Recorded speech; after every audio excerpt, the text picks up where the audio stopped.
licenciado, compañeras, compañeros. Nosotras somos el grupo número 4 y el día de hoy les venimos a explicar los siguientes temas, que son las clases sociales y la economía colonial. Sociales. La sociedad colonial se construyó en principio por los europeos, conquistadores, y los indígenas sometidos por la conquista. En la medida que fueron llegando nuevos elementos africanos funcionarios de la península junto a los cruces raciales consiguientes, se estructuró la sociedad colonial y sus respectivas clases. Si bien algunos han sostenido que dependiendo del color de la piel dependía la clase social, lo cierto es que el color era una categoría puramente legal. Ser blanco, por ejemplo, dependía del reconocimiento que el padre español diera a su hijo. Por blanco que fuese en apariencia, podía quedarse como mestizo en una sociedad en donde cada clase tenía definidas sus atribuciones y obligaciones. En el otro extremo, durante el siglo XVIII, esclavos liberados por sus amos y solvencia podían comprar la blancura para acceder a las prerrogativas de dicho estatus. Élite de blancos. La élite de blancos estaba dividida entre los peninsulares y los criollos. Los peninsulares eran funcionarios reales de origen ibérico que controlaban el poder político y los criollos eran blancos nacidos en América, descendientes de los conquistadores que usufructuaban por herencia el poder económico al ser los mayores propietarios de minas, ganados, industrias y depositarios de encomiendas.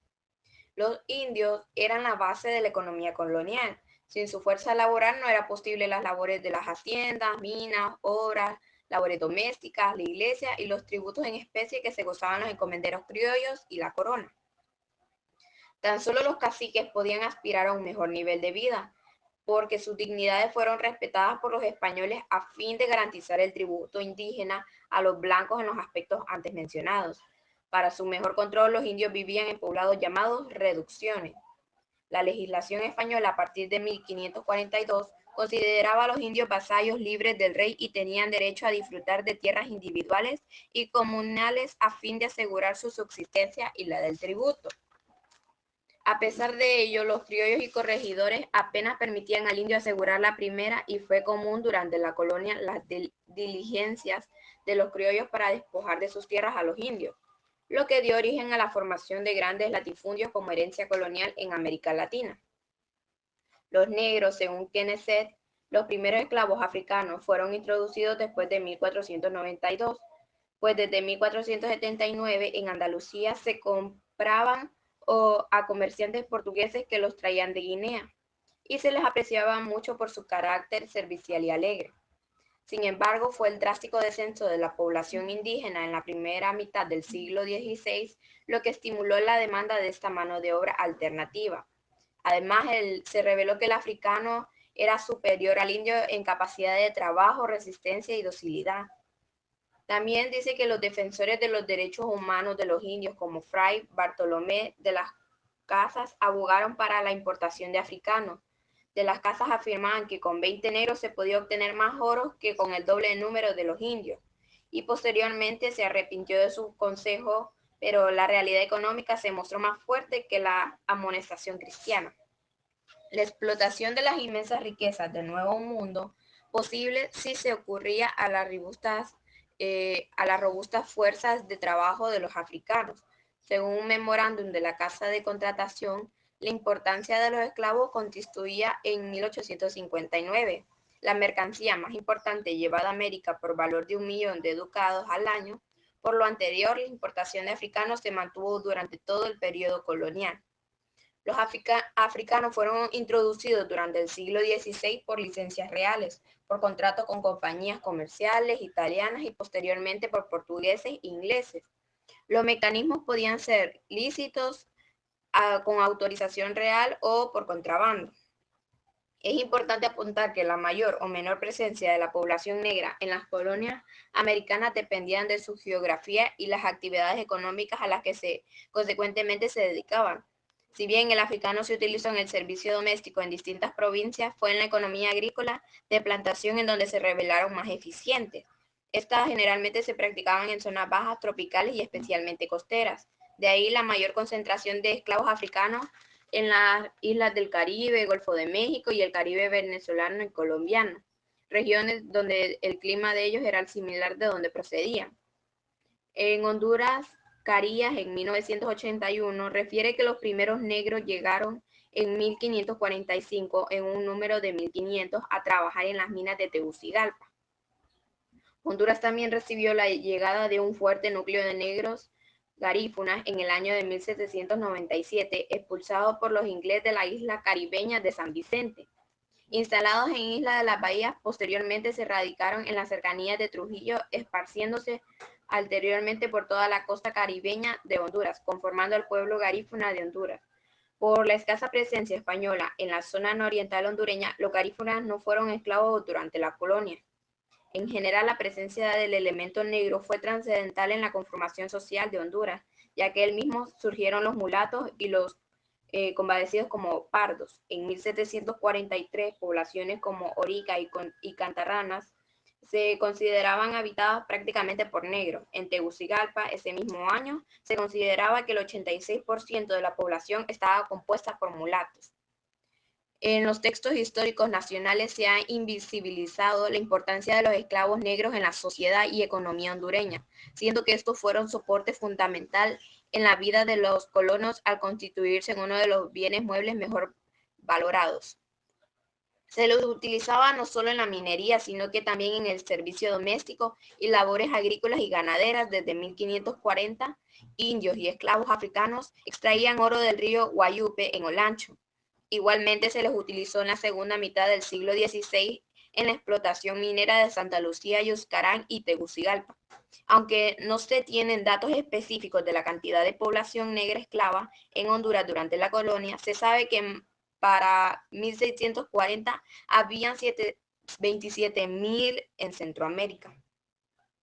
De acuerdo a Velázquez, los niños hijos de esclavos estaban expuestos a todo tipo de transacciones después de sus primeros años de vida, y poseer una o más era señal de solvencia, pues esas piezas constituían en principal hipoteca y permitiendo amortizar compromisos de variedad índole según la edad de la pieza. Los zambos y pardos eran el resultado de la unión entre los indígenas y los negros.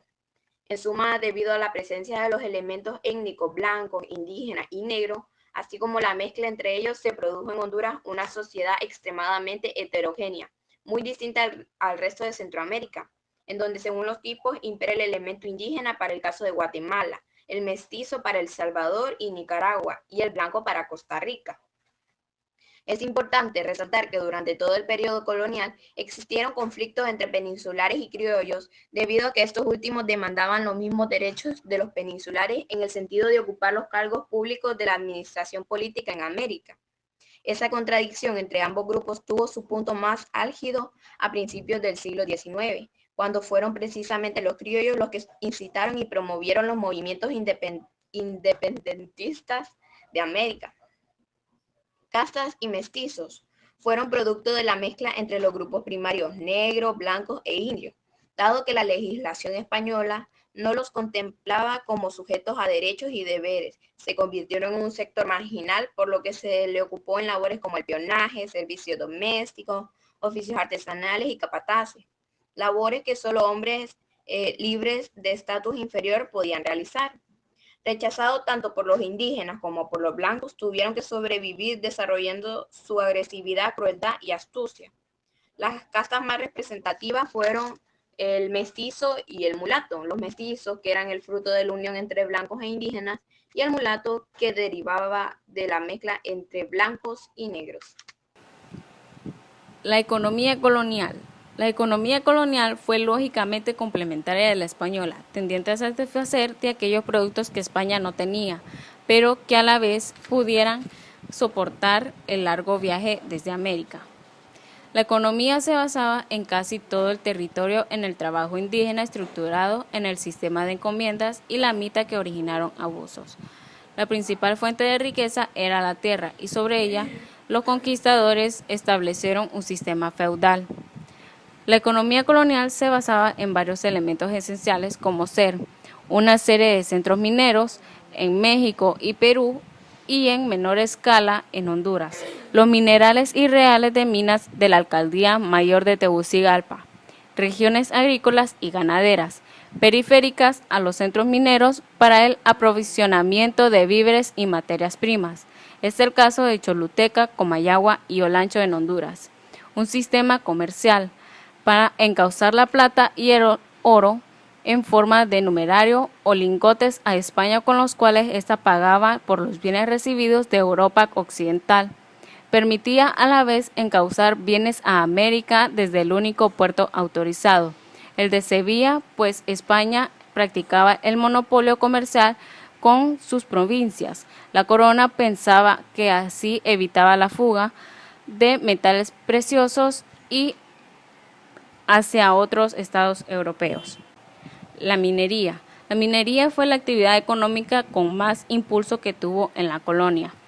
Los principales descubrimientos mineros en América se realizaron entre 1545 a 1565 en México y Perú, posteriormente y en menor escala en Honduras, que según Neuson aportaba un 5% del total de riqueza mineral del imperio. La mano de obra fue principalmente indígena. La minería cubría los costos administrativos del imperio y la balanza de pagos de España con Europa occidental. En Honduras, minerales como el de cedro fueron famosos por la evasión masiva de pago del quinto real, dadas las características de la plata. La agricultura. La actividad minera creó un mercado interior para la producción colonial, tiendas, hospedajes, iglesias, cantinas, albañilería, malacates, escaleras, mulas, cueros, etc. Una hacienda era un fondo de grandes extensiones donde se cultivaban cereales y se criaban ganado. Sus productos eran consumidos localmente y la fuerza de trabajo indígena hallaron refugio de la crueldad de las faenas mineras y otros esmanes, creándose entre el dueño de la hacienda y el indígena una relación de carácter patriarcal. La plantación era un latifundio orientado al monocultivo de exportación con mano de obra esclava e independiente de la actividad minera. Los portugueses en el siglo XVI, los españoles desde el siglo XVIII desarrollaron una economía de plantación, entre cuyos productos de alta demanda en Europa encontramos tabaco, algodón, cacao y caña de azúcar. El modelo agrícola colonial. Desde una perspectiva con base a la teoría de la dependencia, Manlio Martínez sugiere que la actual estructura de la economía agrícola centroamericana fue el resultado de las formas de propiedad, técnicas y orientación comercial implantadas por los españoles desde el inicio de la colonia. El problema de la tierra fue resuelto mediante la transformación de los territorios conquistados en propiedad de la corona. El Estado español distribuyó un usufructo entre los colonos, la Iglesia entre los colonos, la Iglesia y los indígenas, tierras comunales y ejidales. Dicha división significó que las mejores tierras quedaron en manos de los europeos y sus descendientes, los criollos, y las marginales fueron cedidas a la población local. Quedó así configurado uno de los rasgos fundamentales del mundo rural centroamericano que persiste hasta la actualidad, la división entre economía de exportación y economía de subsistencia. Los dos principales cultivos agrícolas de exportación de Centroamérica fueron el cacao entre 1600 a 1750 y el añil entre 1750 y fines de la colonia. Este modelo técnico agrícola del añil, que aún se conserva hoy en Centroamérica con otros cultivos, se caracteriza por lo siguiente: la explotación de una mano de obra barata no calificada, la utilización extensiva y depredadora o agotadora de la tierra, la subordinación o dependencia al mercado mundial a través de una élite comercial que opera con elevados beneficios que se adapta a dicho mercado de forma pasiva, Este modelo, que no propicia la creatividad tecnológica, sino que más bien se beneficia de la baja calificación de la mano de obra y de tierras abundantes, permite a Martínez calificarlo como parasitario respecto a la élite terrateniente de Centroamérica. La política agraria colonial. Para el historiador guatemalteco Severo Martínez Peláez, la actual estructura concentradora de la propiedad agraria centroamericana se originó a partir de lo que él domina los 5 principios de la política agraria colonial y que se resumen así. Principio de señorío: no hay tierra sin dueño, únicamente el rey tiene el derecho de cederlas en usufructo. La tierra como aliciente. La corona premiaba a los conquistadores con las tierras que ellos mismos le arrebataban a los indios. La tierra como fuente de ingresos para las cajas reales. Se dictó órdenes para que todos los propietarios de tierras presentaran los respectivos títulos. Caso contrario, los usurpadores podían conservarlas pagando al rey una suma de dinero llamada composición. Que los pueblos de indios tuvieran suficientes tierras. Este fue el único que no operó como factor de creación de latifundios. Solo de esta forma los indios podían trabajar para sustentarse. Bloqueo agrario a los mestizos. La población mestiza pobre se vio obligada a desplazarse a las haciendas y a trabajar en ellas a cambio de tierras, en usufructo, bajo las condiciones que les imponía la élite criolla terrateniente. Un crecimiento desmedido del número de haciendas hubiese recrudecido la lucha por los indios. La tierra sin el indio no valía nada, y como la búsqueda del control del trabajo del indio estimuló el afán por acaparar la tierra. En el caso de Honduras, el desarrollo de la economía giró en torno a los rubros minero y agrícola, a diferencia de los demás países del área, en donde la forma de explotación económica preponderante fue la actividad agrícola y ganadera. La explotación minera. La minería constituyó una de las principales y más importantes actividades económicas de la provincia de Honduras durante el periodo colonial. La primera etapa de la minería hondureña comenzó precisamente al inicio de la conquista del territorio hondureño. En este periodo se explotó generalmente el oro en los ríos que desembocan en el mar Caribe. Después de la búsqueda de nuevas alternativas en la obtención de metales preciosos en Honduras, se descubrieron ricos depósitos de plata en las tierras altas centrales del país, con lo cual se basa a la segunda etapa de explotación minera en Honduras. La actividad minera estimuló la producción de otros bienes y artículos, sistema que fue característico y en el que la producción de metales preciosos organizó toda una cadena productiva. A partir de la segunda mitad del siglo XVIII, la importancia relativa de la minería hondureña declinó para las autoridades españolas, pues la guerra con Inglaterra orientó hacia la defensa las prioridades de la corona, particularmente del comercio por el Atlántico. Esto implicó aumentar la carestía de mano a obra indígena, mulata y mestiza, que se dirigió a la construcción de la fortaleza de San Fernando de Omoa e integrar la milicia para su defensa. La progresiva centralización e hispanización de los cargos políticos por las reformas administrativas de los reyes Borbones, junto al auge de la producción de añil que interesó más a los comerciantes, terminaron por iniciar una progresiva declinación de la minería hondureña. La economía hondureña en la época colonial. El desarrollo económico de Honduras en el periodo colonial presenta algunas peculiaridades que el resto de los demás países centroamericanos. En el caso de Honduras, el desarrollo de la economía giró en torno a los rubros mineros y agrícolas, a diferencia a los demás países que su fortaleza en la economía fue la actividad agrícola y ganadera. La minería constituyó una de las más importantes actividades económicas en la provincia de Honduras en la época colonial. La explotación minera se dio en varias etapas. La primera se dio precisamente en el inicio de la conquista hondureña en la primera mitad del siglo XVI. Se desarrolla en la costa del Caribe y Olancho, en los ríos que desembocan en el Caribe. La segunda etapa se da después de las búsquedas de las nuevas alternativas en la obtención de los metales preciosos, que se dan en las zonas centrales del país. Debido a esto, es como en 1573 Comayagua fue elegida la capital de la República, y es así como la economía de la costa atlántica se desplaza hacia el interior del territorio de Honduras. En la primera mitad del siglo XVII, la explotación de la plata se constituyó como el principal producto de exportación de la Capitanía General de Guatemala, del cual solo Honduras representaba más del 90% del total de los metales extraídos en todo el istmo. Debido a la importancia que esta actividad adquirió, se le dio a Tegucigalpa el 22 de junio de 1579 el título de la alcaldía mayor. El problema afrontado por la minería en este periodo fue siempre la escasez de mano de obra. Debido a la explotación de los esclavos y epidemias, los esclavos indígenas fueron disminuyendo. Esta escasez de mano de obra indígena presionó para la importación de los esclavos negros de África. No obstante, al potencial minero que había en esta época, se produce un decaimiento de la actividad minera, con las causas principales que fue la falta de capital, la persistencia de técnicas rudimentarias, la falta de mano de obras, así como el agotamiento de algunas minas. Es así como surgen las zonas agrícolas, ganaderas, tabaqueras y salineras que suplían bienes y productos a los centros mineros.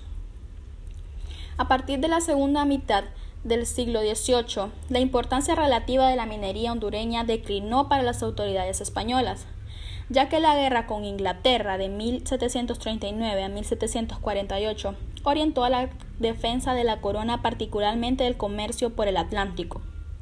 Esto implicó aumentar la carestía de la mano de obra indígena, mulata y mestiza, que se dirigió a la construcción de la fortaleza de San Fernando de Omoa 1751 a 1775 e ingresar a la milicia para su protección. La actividad agrícola. La actividad agrícola se realizó en Honduras y, al igual que en toda América hispana, a través de la institución conocida como encomienda o repartimiento, lo cual constituyó una parte integral de la conquista y pacificación de Honduras. La encomienda fue la concesión de las indígenas de un pueblo o microrregión para el español con méritos de conquista. El encomendero sacaba provecho de esto por medio del tributo, en forma de bienes agrícolas, productos exóticos y más tarde en dinero y trabajo indirecto. A cambio de recibir el tributo y servicios laborales del indio, el encomendero estaba obligado a protegerlos e instruirlos en la fe católica. Conquista y encomienda llegaron al mismo tiempo a Honduras. El primero fue el partimiento o encomienda, de cual se tiene noticia que en Honduras llegó a finales de la década de 1520 en la zona de Trujillo. Como el resto de Centroamérica, los indios encomendados en Honduras recibieron maltratos a manos de los encomenderos. Además del tributo pagado en productos agrícolas y mantas, la parte más pesada de sus obligaciones lo constituían los servicios laborales, especialmente servicios como tamanes o cargadores. Por otro lado, la actividad esencial que explotaban en las encomiendas era la agricultura, sobre todo la producción de granos básicos y en menor medida hortalizas y frutas que eran destinadas a la manutención del señor encomendero. Esta a su vez estaba obligado a proporcionar alimentos y parcelas de tierras a los indígenas para su sustento. Lo anterior incentivó muestras de intercambio comercial en esa época. La escasez de caminos y los malos resultados en la producción agrícola determinaron que las encomiendas fueran en la Mallorca de los caos, es decir, solamente producían para su autosustento. Las autoridades de la Capitanía General de Guatemala alentaron el fenómeno de la explotación agrícola en Honduras, ante lo cual decidieron organizar corregimientos. Estas entidades políticas administrativas tenían como principal función fomentar la agricultura en una determinada región. Así se organizaron en Honduras el corregimiento. Estaba el corregimiento de Tencoa, actualmente en Santa Bárbara, y el corregimiento de Nueva Zaragoza en Ocotepeque. Sin embargo, debido a los factores arriba mencionados, ambos corregimientos tuvieron resultados poco alentadores. La economía colonial hondureña básicamente se dio alrededor de dos ejes: la producción agropecuaria para el consumo interno y la minería. Durante el periodo de la colonia, los indios fueron los primeros en ser esclavizados para trabajar en la explotación de las riquezas de las minas, pero luego buscaron una mano de obra más eficiente y fue así como los colonizadores empezaron a introducir a los negros, lo cual permitió nuevas descendencias debido a la unión de criollos, indios, negros, obteniendo como resultado mulato mestizo. Toda la explotación mineral, los colonizadores fueron los únicos que aprovecharon toda la riqueza, utilizando a los indios como esclavos, así también la repartición de las tierras. fue de la misma forma. Los colonizadores fueron quienes se quedaron con las mejores tierras. Utilizaron también a los indios para poder trabajarla. Desde ese entonces se manejan los terratenientes las tierras en manos de unos pocos.